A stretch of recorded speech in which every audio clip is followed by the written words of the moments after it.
अस्सलाम वालेकुम दोस्तों, मैं हूं आपका एडवाइज़र आफ्ताब शकील। आज की वीडियो में मैं आप लोगों के जो कमेंट्स आए हैं उन सवालात के जो है वो जवाब दे के आपके मसाइल को जो है वो लाइव हल करूंगा। तो आते हैं जी आज की वीडियो की तरफ।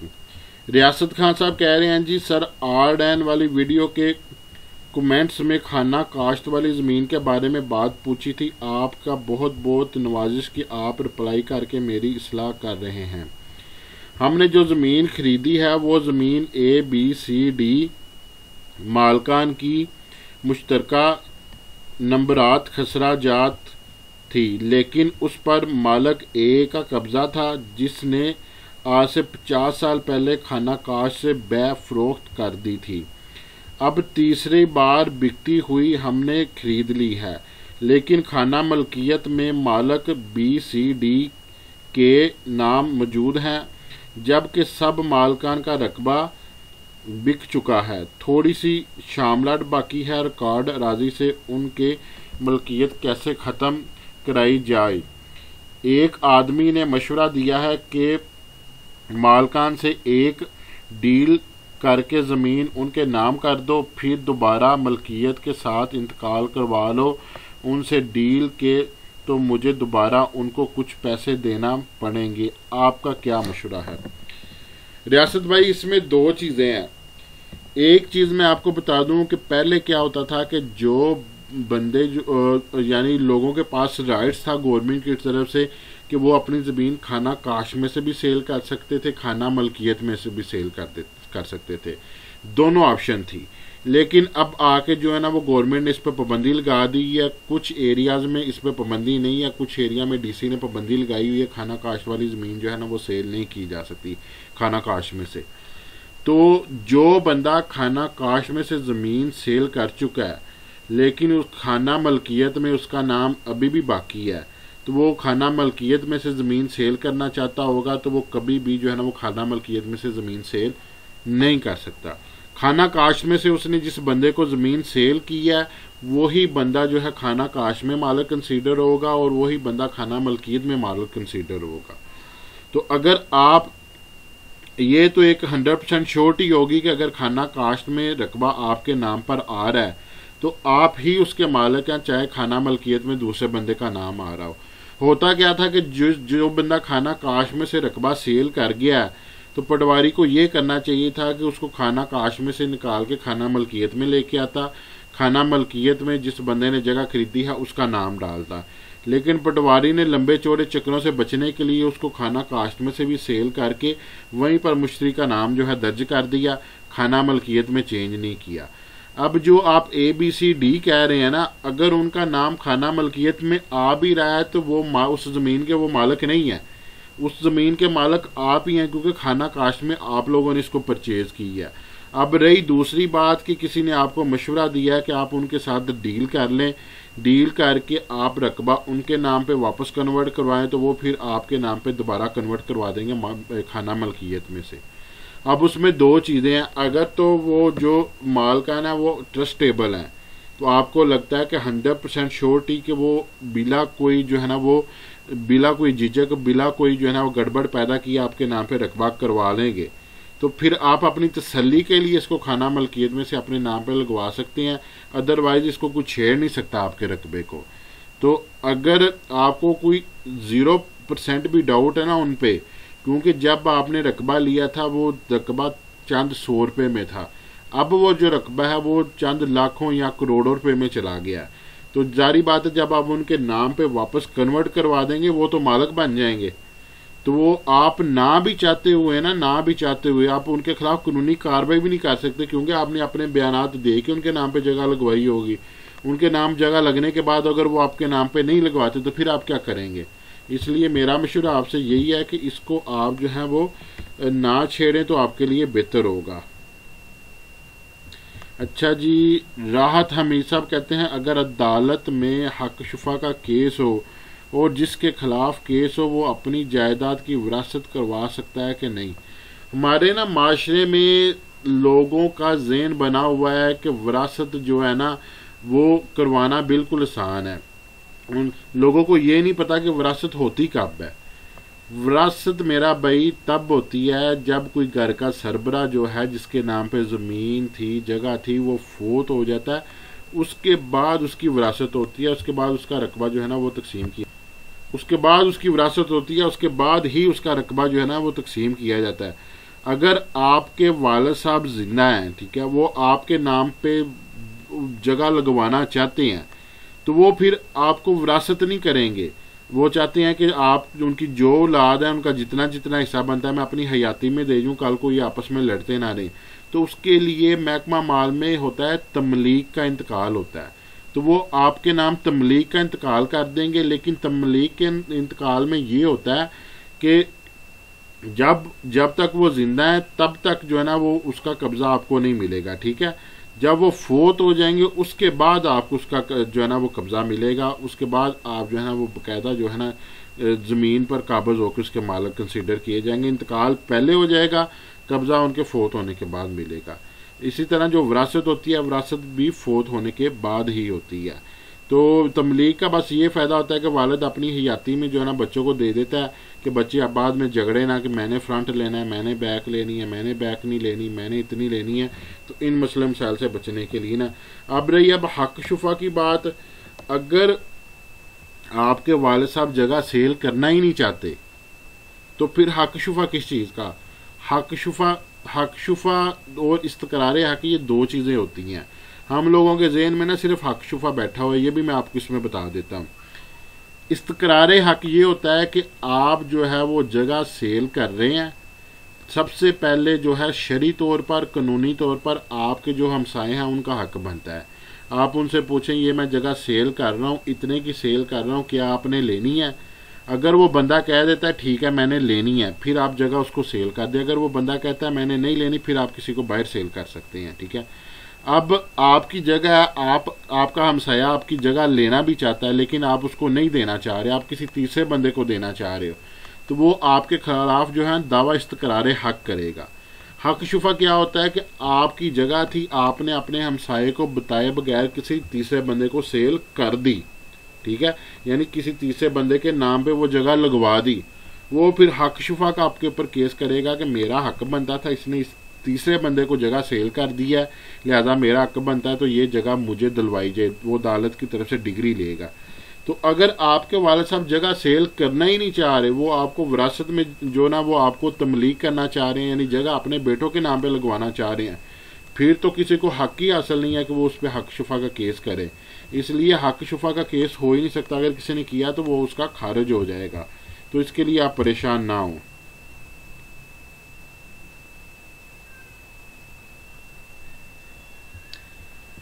अच्छा जी, यहाँ पे वो कह रहा है जी प्रॉपर्टी तो है जिसकी वालिद ने अपने बच्चों के नाम तमलीक करना चाहता है, 3 बच्चे 2 बेटियां हैं, 9 मरला घर है रोड सिटी में जिसकी तमलीक चाहता है। तो मैंने तमलीक का आपको तफसील से बता दिया जी, तमलीक आपकी जो है ना वो हो जाएगी, इसका कोई तल्लक नहीं है। ये भाई साहब सवाल करते हैं जी शकील साहब, अस्सलाम वालेकुम। वालेकुम सलाम जी। शकील साहब, पटवारी से अपने प्लाट का ततीमा कटवाने का क्या प्रोसेस है और प्लाट का ततीमा कटवाने का क्या मकसद होता है? ये भाई ने ना काफ़ी सारे कमेंट्स किए हुए हैं, तो इसका जो है ना इनका मैं इसी कमेंट्स में तफसील से बता देता हूँ, ताकि अगर नेक्स्ट में इनका कोई कमेंट आए तो हमें कोई दुश्वारी पेश ना आए बार बार इसको डिस्कस करने की। इन्होंने क्या किया, इन्होंने लिया था प्लाट, इन्होंने मुझे तफसील से कमेंट्स में बताया हुआ है। जो प्लाट इनको दिखाया गया था, वो जब इन्होंने वो प्लाट ले लिया, रजिस्ट्री पर जो प्लाट दिखाया गया था उसका हदूद अरबा नहीं लिखा, हदूद अरबा कहीं और का लिखा है, वह प्लाट इनको कोई और दिखा के इनकी रजिस्ट्री करवा दी गई है। अब आगे इनको पता चला कि जो प्लाट इन्होंने ख़रीदा था डॉक्यूमेंट पर, वो प्लाट उसका वो हदूद अरबा नहीं है। अब ये चाहते हैं कि मैं किसी तरीके से उसका जो है ना वो ततीमा कटवाऊँ या उसकी निशानदी कराऊँ, ताकि मुझे पता चले कि मेरा प्लाट कहाँ पे है। और एक कमेंट्स में इन्होंने मुझे बताया था कि मैंने पटवारी से पता किया है तो वो अक्षजरा में रास्ता आ रहा है, वो जगह रास्ते में आ रही है। तो इसकी मैं ना 2-3 चीज़ें आपको बता देता हूँ। पहले नंबर पे हमारे यहाँ जो पाकिस्तान में है ना, तकरीबन जो 80 to 90% सोसाइटियाँ, टाउन या आप कह लें कॉलोनियाँ जो हैं, ये गैर कानूनी बन रही हैं, जो रजिस्टर्ड हुकूमत की तरफ से रजिस्टर्ड नहीं हो रही। लोग क्या करते हैं, खुद ही प्लाटिंग करते हैं, प्लाटिंग करके सेल करके अल्लाह तेरी यारी भाग जाते हैं। बाद में कोई डेवलपमेंट का काम कोई हो ना हो वो लोगों पे डिपेंड करता है। तो अगर तो आपकी सोसाइटी रजिस्टर्ड है तो उसमें आपको ततीमा कटवाने की ज़रूरत ही नहीं रहती, क्योंकि उन्होंने एक पूरा जो है ना वो प्लान बनाया होता है, नक्शा बनवाया होता है, नक्शा अप्रूव्ड होता है। हर प्लाट की एक एक बाकायदा निशानदी हुई होती है कि इतने नंबर प्लाट के इर्द गिर्द ये हदूद अरबा आता है और आपको इतने नंबर प्लाट सेल किया जा रहा है। और उस प्लाट की जो है ना वो आपकी निशानदी जो है ना वो टाउन प्लानिंग वाले ही कर देते हैं उसी वक्त पे कि यहाँ पे ये आपका प्लाट है। अब ये जो आपको मसला आया, ये आपने रकबा ले लिया जो कॉलोनी रजिस्टर्ड नहीं थी, जो गैर कानूनी कॉलोनी है, टाउन है, सोसाइटी है, जिसको इन्होंने गवर्नमेंट से रजिस्टर नहीं करवाया। अब अगर आप इसका ततीमा कटवाते हैं, ततीमा तब इसका कटेगा कि अगर उसके किले मरबे सेपरेट हों। अब हो सकता है कि आपने जिस जगह पे प्लाट लिया है उसमें 8 कनाल रकबा जो है उसका किला नंबर 1 ही हो, तो अब एक किला नंबर का वो आपको किस तरीके से ततीमा काट के देंगे सिर्फ 4 या 5 मरले के प्लाट के लिए? तो ये तो बड़ा मुश्किल काम हो जाएगा। फिर इसकी दूसरा हल ये है कि आप इसकी तकसीम करवाएं। तकसीम करवाने जाएंगे तो एंड पे फिर वही बात आ जाती है कि वो एक एक प्लाट की तो आपको तकसीम नहीं करके देगा, पटवारी इतने लंबे चौड़े चक्रों में वो कभी नहीं पड़ेगा। तो तीसरे नंबर पे इसका क्या होता है, तीसरे नंबर पे आती है इसकी निशानदी। आप इसकी निशानदी करवाएं पटवारी से, पटवारी के पास अपनी रजिस्ट्री ले जाएं, उस जाके तहसीलदार के नाम दरखास्त लिखें इस तरह सा मेरा प्लाट है, पटवारी को पाबंद कर दें कि वो मेरे प्लाट की निशानदी करे। पटवारी क्या करेगा कि जो रजिस्ट्री के ऊपर आपका हदूद अरबा लिखा हुआ है उसके मुताबिक जो है ना आपके प्लाट की निशानदी कर देगा कि इस हदूद अरबा के मुताबिक ये प्लाट है। अगर आप कहें ना कि जो प्लाट उन्होंने मुझे दिखाया था वो प्लाट ही मुझे मिले, तो वो पॉसिबिलिटी नहीं है। पटवारी जो है ना वो रजिस्ट्री के मुताबिक चलेगा जो कानूनी तौर पर रजिस्ट्री पे लिखा हुआ है। अगर आप चाहते हैं कि मैंने वही प्लाट लेना, मेरे साथ फ्रॉड हुआ है, तो फिर उस रजिस्ट्री के ऊपर 2 गवाह के साइन हुए हैं। जब आपने वो प्लाट खरीदा था, रजिस्ट्री करवाई थी, तो 2 गवाहों ने साइन किए थे जो गवाह आप लेके गए थे। तो फिर जाके आप अदालत में दावा करें जी इस तरह से इन्होंने मेरे साथ फ्रॉड किया है, टाउन वालों ने मुझे प्लाट इन्होंने कोई और दिखाया था, दिया कोई और है, और आपके गवाह भी वहाँ पे जाके यही बयान दें, तो फिर जाके जो है ना आपकी वो पेमेंट वापस हो सकेगी। प्लाट फिर भी नहीं आपको वो मिलेगा, आपकी पेमेंट वापस हो जाएगी कि इन लोगों ने फ्रॉड किया है इसके साथ, तो लिहाजा इसकी पेमेंट वापस कीजिए। क्योंकि वो प्लाट जो उन्होंने दिखाया था वो तो जिस मालिक है वो तो उसी के पास रहेगा, अदालत वो प्लाट तो नहीं दिलवा सकती। तो नेक्स्ट चलते हैं जी। नेक्स्ट में कौन है जी? नेक्स्ट में गुलशेर अहमद साहब हैं। ये कहते हैं जी अस्सलाम वालेकुम जी। वालेकुम सलाम सर जी। तहसील ऑफिस में ऑफिस खानों को मौजूद कैंसिल शुदा पासबुक की ऊपर कैंसिलेशन की स्टैंप लगाई जाती है या नहीं, या जस्ट इंदराज किया जाता है? प्लीज़ गाइड कीजिएगा। दरअसल पता क्या है कि हर तहसील में जो है ना वर्किंग का ना तरीक़ाकार थोड़ा सा मुख्तलिफ होता है। तो कुछ तहसील ऑफिस में जो है ना जब आप पासबुक कैंसिल करवाने जाते हैं वो बाकायदा उसके ऊपर कैंसिल लिख के उसके ऊपर स्टैंप लगा के साइन करते हैं। कुछ तहसील ऑफिस में क्या होता है कि वो सिर्फ जो है ना उसके ऊपर साइन कर देती हैं, स्टैंप नहीं लगाते। कुछ तहसील ऑफिस में ये होता है कि वो साइन नहीं करते, उसके ऊपर स्टैंप लगा देते हैं और कैंसिलेशन लिख देते हैं। तो इसलिए जो अगर आपने तहसील ऑफिस से जाके वहाँ से इसको कैंसिल करवा लिया है तो वो वहाँ पे उसका रजिस्टर पे इंदराज कर लेते हैं कि ये आपकी पासबुक कैंसिल हो गया, तो फिर उसको आप कैंसिल समझे, उसको फिर उस पासबुक को जो है ना वो कोई भी नहीं कानूनी तौर पर चैलेंज कर सकता। तो ये इतना कोई जो ना गमगीर मसला नहीं है। अच्छा ये कह रहे हैं जी भाईजान कंप्यूटर का जमाबंदी निकालने के लिए कौन कौन से कागजात साथ लेकर जाने होंगे, आप तरीक़ाकार बता दो। ये जी लतीफ़ साहब हैं। लतीफ़ साहब मामला ये है कि अगर आपने कंप्यूटर जमाबंदी लेनी है, कम अज़ कम आपको इतना पता होना चाहिए कि आपने किस खाते की जमाबंदी लेनी है। ठीक है, इतना पता होना चाहिए। कंप्यूटर जो लोग कंप्यूटर पे लोग बैठे ना उनको इंस्ट्रक्शन है कि उन्होंने अगर कोई बंदा आईडी कार्ड लेकर आ जाता है तो आईडी कार्ड पर उन्होंने उसका नाम, वल्दियत, आईडी कार्ड नंबर तलाश करके उसके रकबे की फ़र्द निकाल के देनी है। अब आप आईडी कार्ड लेके कंप्यूटर सेंटर चले जाते हैं, वो आपका नाम, वल्दियत डालते हैं, आईडी कार्ड नंबर डालते हैं, आपका रकबा आता ही नहीं है, फिर वो आपको रकबा कहाँ से निकाल के देंगे। तो इसलिए मैं हर बंदे से ये कहता हूँ कि आप आईडी कार्ड पे ना बैठें, आपके पास जो घर में रिकॉर्ड मौजूद है कोई फ़र्द पड़ी है, कोई जमाबंदी पड़ी है या कोई इंतकाल की कापी पड़ी है, वो साथ लेके जाएंगे तो आपको चक्कर नहीं लगेगा, आपका मामला फ़ौरन हल हो जाएगा। और अगर आप कुछ नहीं कर सकते तो कम से कम खेवड़ नंबर या किला नंबर, खसरा नंबर, ये जो है ना ये ज़रूर याद रखा करें ताकि आपका रिकॉर्ड ढूंढने में कोई परेशानी ना और आपको आसानी से जमाबंदी मिल सके। ये देखें, ये नीचे इसने कमेंट्स किया है, भाईजान मैं कंप्यूटर सेंटर गया था, कंप्यूटर सेंटर वाले कह रहे हैं इंतकाल लेकर आओ और किला नंबर और अंगूठा लगाओ। एक और मैं चीज़ बता दूं, जब भी आपने कंप्यूटर सेंटर से कोई भी आपने डॉक्यूमेंट लेना है ना, तो कोई भी काम करवाना है, वहाँ पे सबसे पहले टोकन लेने के लिए आपका थंब इम्प्रेशन लगता है, फिर जाके आगे फिर थंब इम्प्रेशन लगती हैं। तो ये जो ना ये अंगूठा आपका लगाना वहाँ पे लाजमी होता है। आप ये जेन से निकाल दें कि अंगूठे के बगैर जो है ना वो आपका काम हो जाएगा। अच्छा जी, यहाँ पर लतीफ़ साहब कमेंट्स कह रहे हैं, सर जी मेरा मसला ये है कि एक मौज़ा में 16 एकड़ है, वो मौज़ा अभी इस्तेमाल हो रहा है, जो ज़मीन मेरा कब्ज़ा में वो ज़मीन पटवारी रिश्वत लेकर और को दे रहा है, इसका हल बताएं। देखें, अगर आपके साथ कोई भी कंप्यूटर सेंटर वाला लड़का या पटवारी या कोई भी जो है ना रेवेन्यू का ऑफिसर आपके साथ कोई ज्यादती करने की कोशिश करता है, तो आप इसका आसान सा हल है, एक सादा पेपर पर एप्लीकेशन लिखें। एप्लीकेशन लिख के आप जो है एसी के सामने पेश हो जाएं, उसको बताएं जाके सर मेरा 16 एकड़ रकबा है, अब भी उस मौजे का इस्तेमाल हो रहा है, पटवारी रिश्वत लेके किसी और के खाते में डाल रहा है, तो ये उसके डॉक्यूमेंट है, ये उसका प्रूफ है, तो पटवारी को बाज रखा जाए इन कामों से। तो अगर एसी एक्शन नहीं लेता तो इनके ऊपर एडीसीआर साहब बैठे होते हैं। अगर एडीसीआर साहब के पास आप चले जाते हैं फिर तो वेल एंड गुड है, उसने एसी को मार कर देना है, एसी ने आगे तहसीलदार को करना है, तहसीलदार ने पटवारी को मार करना है, तो आपके मरकबे को कोई बंदा छेड़ नहीं सकता, आपको इस तरह का कोई मसला पेश नहीं आएगा। उसके बाद जी जिशान साहब हैं जी, कह रहे हैं जी सर मैंने कराची से स्टैम्प पेपर, बयाने हल्फी और विटनेस के पेपर बनवाए हैं, विरासत करवाने जाना है पंजाब, क्या ये स्टाम्प चलेंगे या वाइट पेपर पर होगा अब पंजाब जाकर। मैंने ना एक वीडियो बनाई थी, उसमें मैंने बताया था कि अब गवर्नमेंट जो है ना वो स्टैम्प पेपर ख़त्म कर रही है और सिर्फ जो फोटो कापी वाले पेपर है ना उस पर रजिस्ट्री इंतकालात वगैरह हुआ करेंगे, लेकिन वो अभी मेरा भाई इम्प्लीमेंट नहीं हुआ। अगर वो इम्प्लीमेंट हो भी जाता है तो स्टैम्प पेपर की वैल्यू उतनी की उतनी रहेगी।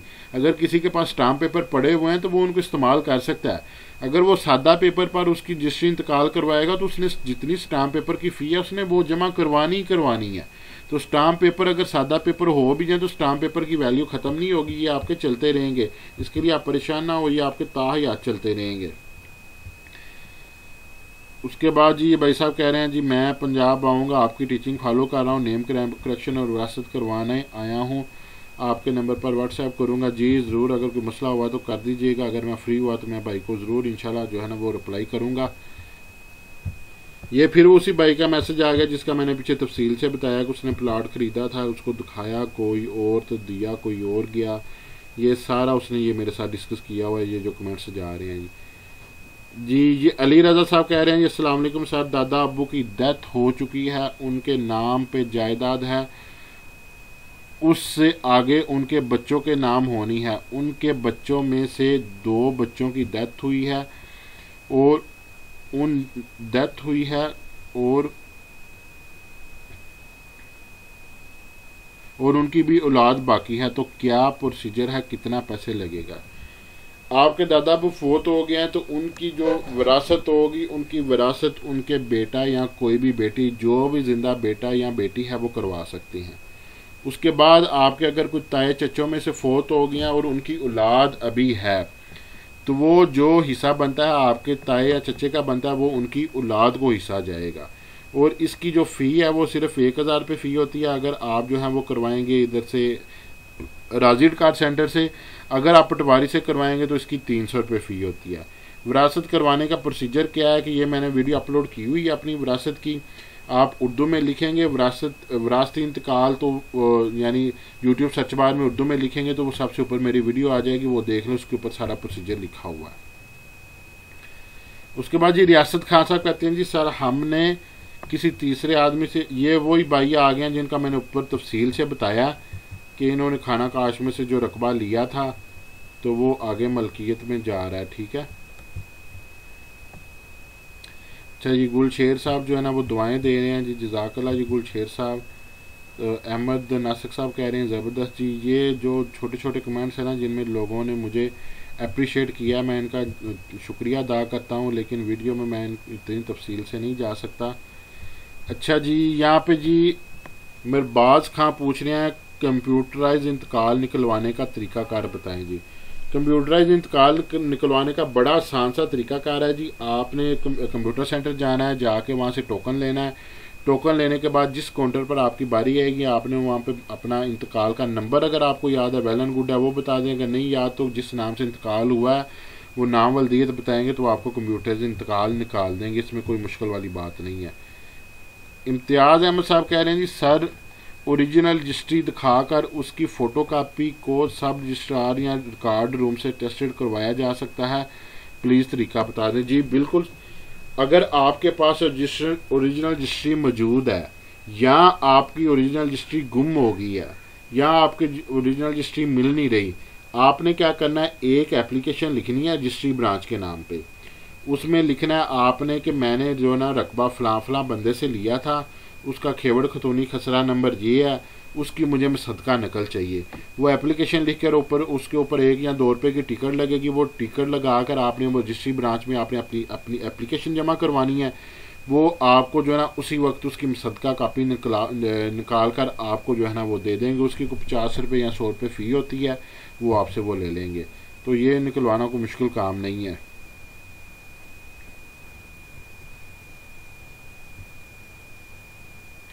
यहाँ पे ये भाई कह रहे हैं जी, रिकॉर्ड रूम वाले कहते हैं कि रिकॉर्ड काफ़ी पुराना हो गया है, मुसद्दका कॉपी नहीं है, नहीं दे सकते, तो फिर क्या किया जाए। देखिए, जो भी सरकारी मुलाजम या सरकारी महकमा में बंदा काम कर रहा है ना, वो रिकॉर्ड जाए जहाँ मर्जी चला जाए, वो उस बंदे की ड्यूटी है कि वो काम उसने करना ही करना है। आप उसको अपनी एप्लीकेशन दें, अगर वो बंदा काम नहीं करता, चुप करके एसी साहब के सामने पेश हो जाए, उनको बोलें सर अगर रिकॉर्ड बहुत पुराना है तो मुझे अगर मेरा पुराना रिकॉर्ड चाहिए तो उसकी कॉपी मैम मुझे बताएं मैं कहाँ से हासिल करूँ। ठीक है, तो एसी साहब खुद ही इसको रजिस्ट्री ब्रांच वालों को पाबंद करेंगे कि वो पुराने रिकॉर्ड की आपको कॉपी निकाल कर दें और उसकी मुसद्दका कॉपी बना कर दें। तो उसके लिए कोई इतना बड़ा इशू नहीं है। यहाँ पे ना बहुत ज़्यादा दोस्तों ने कमेंट्स किए हुए हैं कि सर आपका नंबर चाहिए। मेरा भाई नंबर मैं अपना व्हाट्सएप दे रहा हूँ, उस पर भी मैं आपको बता दूं कि रिप्लाई जो है ना वो बहुत लेट आता है, क्योंकि उसके ऊपर बहुत ज़्यादा मैसेजेस आते हैं। मेरी सबसे ज़्यादा प्रायोरिटी ये होती है कि मैं जो यूट्यूब के मेरे ऊपर चैनल पे कमेंट्स आए हैं मैं उनका रिप्लाई करूँ। ठीक है, तो उसमें ये होता है कि कमेंट्स को व्हाट्सएप को तो सिर्फ मैंने पढ़ना है, जो कमेंट्स होंगे ना उसको तो हर बंदा पढ़ सकता है। हो सकता है जो मामला आपके साथ पेश आ रहा हो वो 10 बंदों के साथ और हो, तो वो बजाय अकेला अकेला बंदा मुझे व्हाट्सएप करे, मैं अकेले अकेले बंदे को रिप्लाई करूं, तो वो उसको यूट्यूब पर मिल जाए तो उसका भी मामला हल हो जाए और मुझे भी दुश्वारी पेश ना आए। इसलिए नंबर जो है ना वो मैंने ही शेयर करता, तो वो व्हाट्सएप पर भी रिप्लाई भी इसलिए लेट आते हैं कि जिनके पहले मैसेज आए होते हैं उनको मैं पहले रिप्लाई कर रहता हूँ। तो यहाँ पर जी मोहम्मद आरफ इफ्तिखार साहब कह रहे हैं, क्या ये बात सही है कि विरासत की तकसीम के वक्त वारिस के ज़िंदा होना ज़रूरी है? तो मेरे बड़े भाई 25 अप्रैल 2011 को फोत हो गए, लेकिन उनकी विरासत नहीं हो सकी। उनकी वफ़ात के 3 मंथ बाद मेरी मदर भी फोत हो गई, जबकि मेरे वालिद दिसंबर 2000 में फोत हो चुके थे। अब तकरीबन 10 साल बाद भाई की प्रॉपर्टी की विरासत उनकी बेवा को 4 बच्चों में होने लगी है, तो क्या अब विरासत की तकसीम के वक्त भाई की वालदा 1/6 हिस्सा बनता है या नहीं? पटवारी तंग कर रहा है कि वालदा का 1/6 हिस्सा बनता है, लेकिन अब विरासत होने जा रही है तो वालदा जिंदा नहीं है, इसलिए इनके हिस्से तो नहीं बनता। Your expert opinion is required. बड़ी मेहरबानी होगी, थैंक यू आफ्ताब भाई। आरिफ इफ्तिखार साहब, बात इस तरह से है कि जो इसका विरासती इंतकाल का कानून ये है कि अगर कोई बंदा जो वारिस है जिसके नाम पे जायदाद है उसके बाद फोत होता है, उसके फोत होने के बाद फोत होता है, ठीक है, तो उसको जो है वो रकबा जाएगा।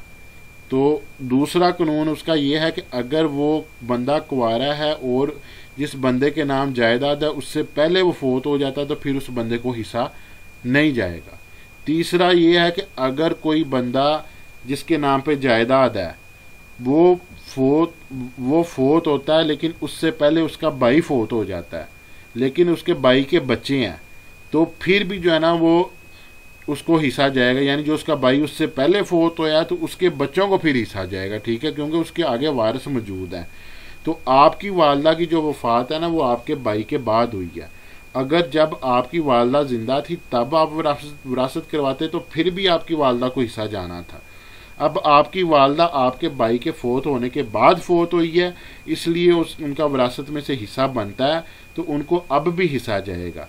लेकिन जो आपकी वालदा के नाम पे हिस्सा लगा उसकी फिर विरासत हो के आपके बहन भाइयों को मिल जाएगा। वो जाना तो किसी और बंदे के पास नहीं है, रहना तो आप लोगों के पास है। इसलिए पटवारी आपसे ठीक कह रहा है, वो कोई गलत बयानी नहीं कर रहा। इसकी आप जो है वो विरासत करवाएं, आपकी वालदा को हिस्सा जाएगा। अच्छा जी, यहाँ पे कह रहे हैं जी मैनी थैंक्स आफ्ताब भाई, क्या मेरे भाई की जो ज़मीन private housing society such as DHA Bahria town वगैरह में है उसमें से भी 1/6 हिस्सा वालदा को जाएगा, या सिर्फ वो ज़मीन जो पटवारी रिलेटेड है वहाँ से 1/6 वालदा को हिस्सा जाएगा? बिकॉज DHA बैरिया टाउन में तो फाइल सिस्टम है, होता है रजिस्ट्री सिस्टम नहीं है, तो देन इन एडवांस आफ्ताब भाई। अच्छा मेरा भाई इस तरह से है कि जो रकबा आ जाता है टाउन में, सोसाइटी में, कॉलोनी में, उसका तरीकाकार ये है कि वो आपसे जब उनके पास जाएंगे उनको बताएंगे कि मेरे भाई की जो है ना वो डेथ हो चुकी है, उसकी हम अब विरासत करवाना चाह रहे हैं। वो आपसे एक सक्सेशन सर्टिफिकेट जो है ना रिक्वायर करेंगे। वो सक्सेशन सर्टिफिकेट आपको कहाँ से मिलेगा? वो आपको मिलेगा सिविल कोर्ट से। सिविल कोर्ट आप दावा दायर करेंगे कि इस तरह से मेरे भाई की जो है ना डेथ हो गई है, हम इसकी जो बैरिया टाउन में उनका प्लाट है उसकी हम जो है वो विरासत करवाना चाह रहे हैं। सिविल कोर्ट क्या करेगा कि आपसे डाटा लेके FRC लेके जो नादरास इशू होता है आपकी वालदा आपके बहन भाइयों का, सब का ऊपर इंदराज करके और सब के हिस्से निकाल के ऊपर बकायदा लिख के डिग्री में वो डिग्री आपको दे दी जाएगी। वो डिग्री लेके आपने जाना है जी बैरिया टाउन में, तो क्योंकि वहाँ पे फाइल सिस्टम है, वो उस डिग्री को देखते हुए उसकी विरासत करके वो रकबा जो है ना वो आपके नाम ट्रांसफ़र कर देंगे। अब वहाँ पे भी अगर यहाँ पे ही उसको हिस्सा मिल रहा है तो वहाँ पे भी सेम यही कानून है, वहाँ पे भी आपकी वालदा को 1/6 जाएगा। उसके बाद फिर आप अपनी वालदा की सेपरेट से विरासत करवा के आप उसका जो है वो रकबा अपने नाम पे फिर विरासत करवा के नाम लगवा सकते हैं जी। जज़ाकल्लाह जी, आपने अप्रिशिएट किया मुझे जी। यहाँ पे जी आकब अरशाद साहब फरमाते हैं जी सलाम सर, वालेकुम सलाम। फादर से किया गया हिब्बा में नेम मोहम्मद उरम हो और बाद में परचेज प्रॉपर्टी में मोहम्मद उरम हो, न्यू ID कार्ड में मोहम्मद उरम नेम लिखा हो, तो सर पुराने हिब्बा की ये ज़मीन में लिखा नेम और न्यू परचेज ज़मीन में नेम का फ़र्क कैसे ठीक करवाएंगे? प्लीज़ सर मैसेज कर दें। फ़र्क तो मुझे यहाँ पे भी मोहम्मद उरम लिखा हुआ है। अच्छा अच्छा यहाँ पे M उरम लिखा हुआ है या मोहम्मद उरम लिखा हुआ है? यार M उरम हो या मोहम्मद उरम हो एक ही बात होती है, इसमें कोई फ़र्क तो नहीं है। वैसे कोई मुझे फ़र्क नहीं, इतना ख़ास नहीं यहाँ पे नज़र आ रहा है। बहरहाल नेम करेक्शन के नाम से मैंने अपने चैनल पे जो है ना वो वीडियो अपलोड की हुई हैं, तो वो देख के जो है ना अगर आपको कोई मसला आ रहा है तो आप इसको ठीक करवा सकते हैं जी।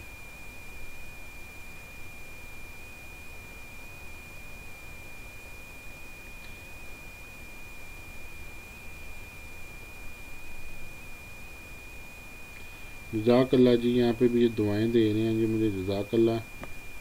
अच्छा जी, पटवारी बात ही नहीं सुनता जी, मुंशी 2 वीक डेली उनके पास पीछे चक्कर लगा रहा हूँ, कभी कहते हैं रिकॉर्ड यहाँ नहीं, कभी पटवारी ऑफिस नहीं मिलता, कभी मुंशी नहीं मिलता। सर मुंशियों ने आगे मुंशी रखे हुए हैं, एक मुंशी हमारे विलेज का है वो हमारे।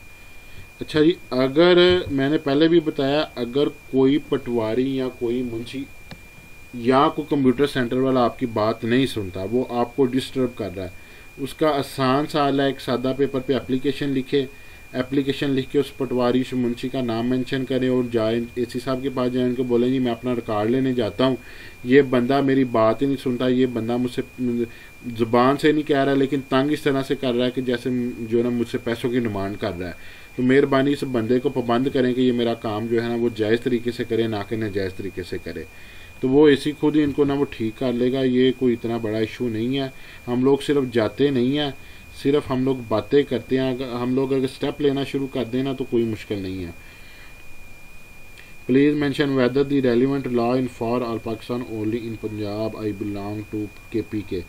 ये मैंने वीडियो अपलोड किया विरासती इंतकाल के लिए, तो ये तकरीबन पूरे पाकिस्तान का सेम ही है मेरा भाई, सबके लिए सेम प्रोसीजर है, इसमें कोई डिफरेंट नहीं है।